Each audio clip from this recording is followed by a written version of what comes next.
Women Media Group, Fractal, Nancy Kwega.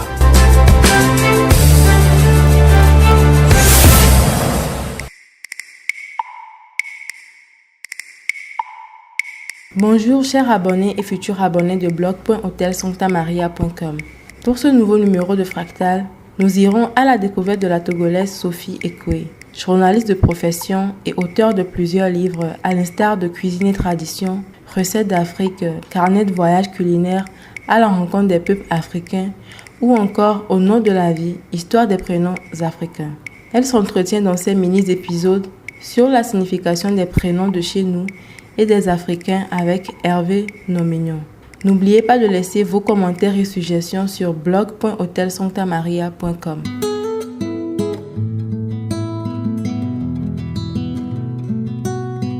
Bonjour, je m'appelle Sophie Ekwe, je suis journaliste et écrivain. Vous êtes dans Fractal sur blog.hotelsanctamaria.com. Dans cette nouvelle série dédiée aux origines des prénoms et à la signification des prénoms africains, j'ai écrit un livre qui s'appelle « Au nom de la vie » et je vais vous dire et expliquer pourquoi vous vous appelez Yaovi, Afi, Ayo, Elikia, Kaïsan, Massan. Abonnez-vous vite donc pour tout savoir sur blog.hotelsanctamaria.com pour comprendre la signification de vos prénoms.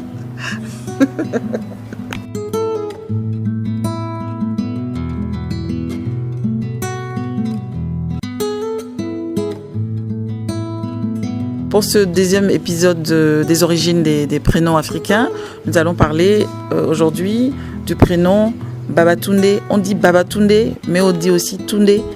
Au Togo, d'une manière générale, on dit souvent Tundevi, soit Tundevi, soit Tundega, ça dépend. Puisqu'on est des familles polygamiques, on peut avoir plusieurs Tunde dans la même famille. Donc pour différencier les Tunde, ça peut avoir Tundevi, Tundega. Alors Tundevi, c'est un Tunde, même Babatunde, c'est du Yoruba, ça veut dire le père est de retour. Le père est de retour, ça veut dire que le père est revenu.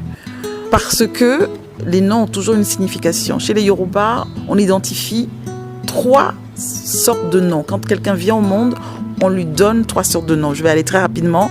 Et le 3e nom, c'est les circonstances dans lesquelles un enfant vient au monde.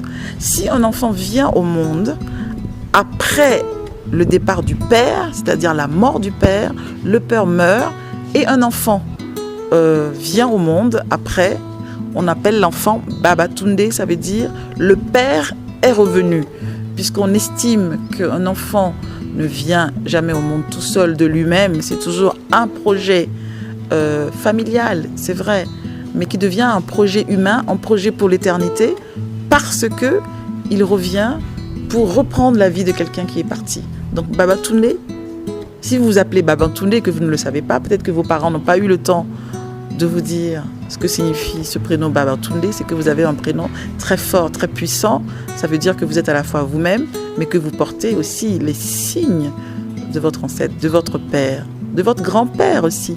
C'est aussi ça. C'est Babatunde, c'est le père est de retour, le père est revenu dans la maison.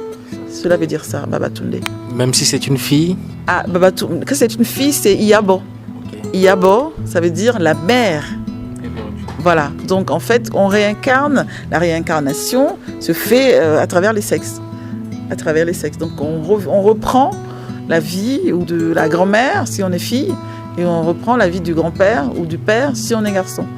Alors donc l'équivalent du Babatunde pour les garçons, si une fille naît après le décès de sa grand-mère, elle va s'appeler Iyabo. Une essence, un cri, une douleur, un bruit, un cœur très doux, ami, un cœur qui bat la vie.